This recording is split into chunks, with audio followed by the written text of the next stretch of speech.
अकोला अमरावतीत bogus soybean बियाणांप्रकरणी कंपन्यांच्या विरोधात गुन्हा दाखल। साम टीव्हीच्या बातमीनंतर मोठी कारवाई।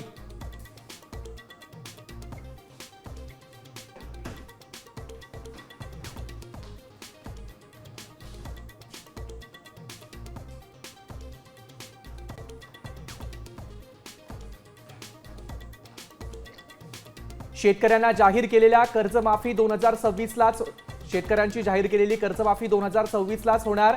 जुलै अखेरीस कर्जमाफी होऊ शकते। कृषी मंत्री दत्तात्रय भरणेंचं मोठं विधान।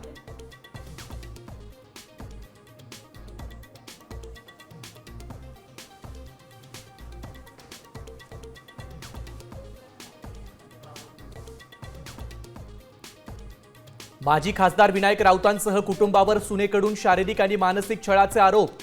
कौटुंबिक हिंसाचारासह जादूटोणा विरोधी कायद्याअंतर्गतही गुन्हा दाखल।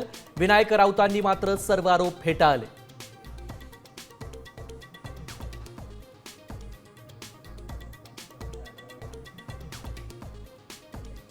मोशी कचरा डेपो दुर्घटनेतील मृतांची संख्या 9 वर। कुटुंबावर दुःखाचा डोंगर। 81 तासांनी शोधकार्य संपलं।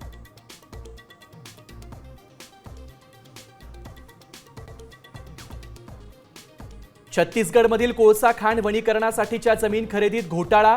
110 कोटींच्या जमीन संपादन गैरव्यवहाराची चौकशी करा। पीएमओचे राज्य सरकारला आदेश।